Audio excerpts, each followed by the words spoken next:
Letícia, esse aqui é o canal do blog Fleur de Lune e no vídeo de hoje nós vamos discutir sobre o livro O Conto da Aia. O Conto da Aia, ou The Handmaid's Tale, é um romance distópico da autora Margaret Atwood, publicado originalmente em 1985. Na trama, tanto o presidente dos Estados Unidos quanto todos os membros do Congresso foram assassinados em um grande atentado, fato que possibilitou a suspensão da Constituição através de um golpe orquestrado por um grupo conhecido como Filhos de Jacob, ou em outra tradução, Filhos de Jacó. Esse grupo estabeleceu um Estado totalitário e teocrático, conhecido como República de Gilead. Um regime totalitário é uma forma de governo onde o Estado, comandado por uma única facção social, toma o controle de todas as esferas do poder, não havendo mais separação entre elas. Nesse regime, todos os direitos constitucionais são suspensos, e aqueles que não concordam ou não se submetem são considerados inimigos do Estado,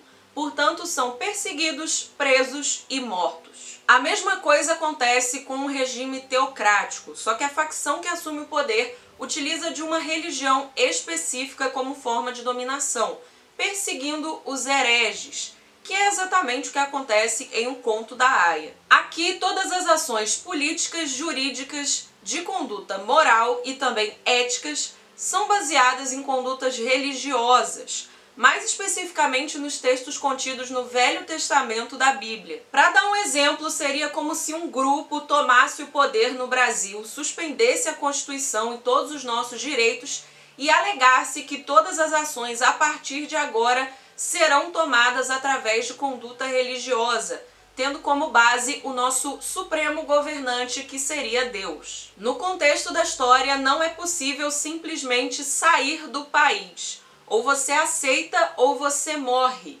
E vale citar que existem regimes totalitários e teocráticos no mundo ainda hoje. No livro, a nossa protagonista é a Offred, uma mulher de 33 anos que é uma serva na República de Gilead. A Offred é uma aia na casa de um comandante do alto escalão do exército e da esposa dele, e ela tem permissão de fazer pouquíssimas coisas.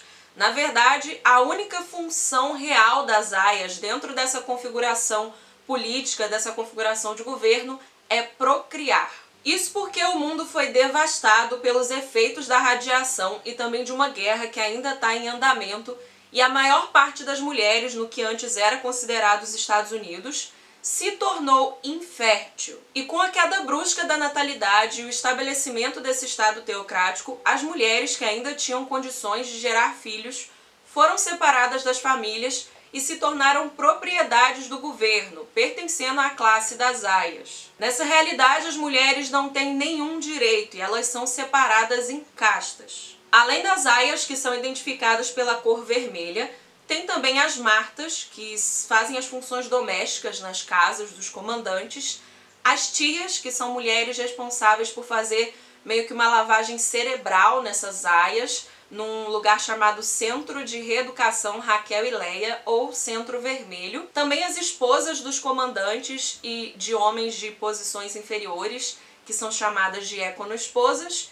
e as não-mulheres. As não-mulheres são aquelas que não podem engravidar, as homossexuais, adúlteras e feministas, e elas são condenadas a trabalhos forçados nas colônias. No livro é possível perceber que existem vários tipos de colônias, mas as mais perigosas são aquelas onde os níveis de radiação são extremamente elevados e acabam levando todas essas mulheres à morte. Aqui eu senti uma forte inspiração da autora nos campos de concentração na época da Alemanha nazista, e inclusive uma das personagens faz uma citação ao nazismo em determinado momento desse livro, quando a Offred está se lembrando aí de momentos do passado dela. Caso as aias quebrem as regras, elas podem ter os mesmos destinos dos criminosos comuns, podendo ser enviadas para as colônias, morrer enforcadas ou fuziladas, e por fim serem penduradas no muro, que é um lugar aí onde os corpos são pendurados em praça pública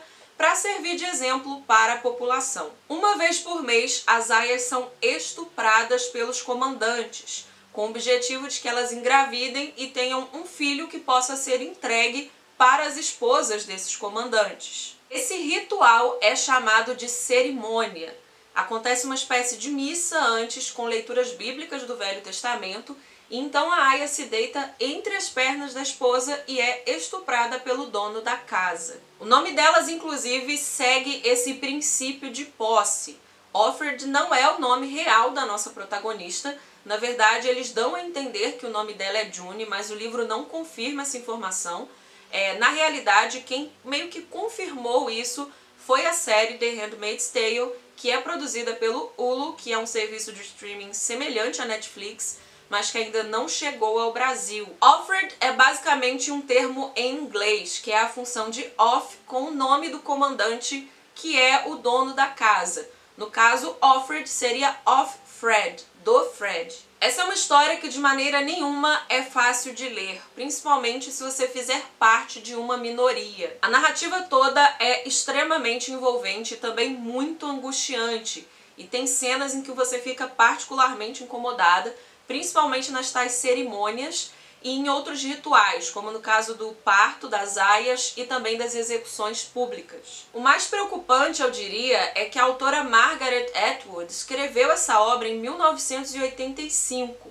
Ela foi publicada aqui no Brasil pela Rocco no ano passado, nessa versão aqui, e hoje, em 2018, traz temas mais emergentes do que nunca. Eu assisti uma resenha da Bel Rodrigues, que foi publicada no ano passado, e que eu vou deixar o link aqui no box de descrições para você conferir, onde ela fala que esse livro de maneira nenhuma pode ser considerado um manual.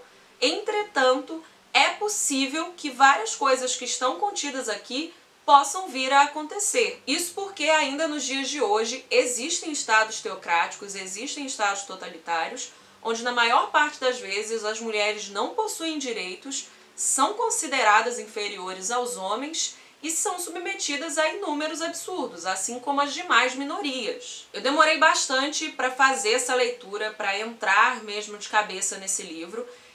Na verdade, o hype maior dele foi no ano passado, mas eu só comprei na Bienal desse ano, porque eu sabia que ele ia trazer questões que iam me impactar, que iam me fazer refletir muito, principalmente sobre os direitos que nós temos hoje, as coisas que nós conquistamos e as potenciais ameaças a eles. No mais, essa é uma leitura extremamente recomendada, assim como a série The Handmaid's Tale, que traz uma dimensão mais visual e também um pouco mais impactante a essa narrativa da Margaret Atwood. E é isso, essas foram algumas impressões sobre o livro O Conto da Aia, e eu espero que você tenha gostado.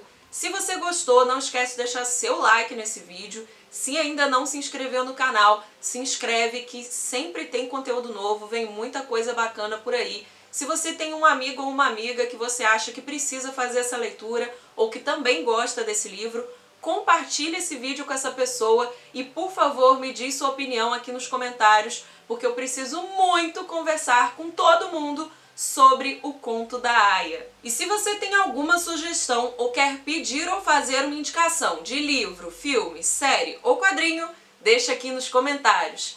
Tchau!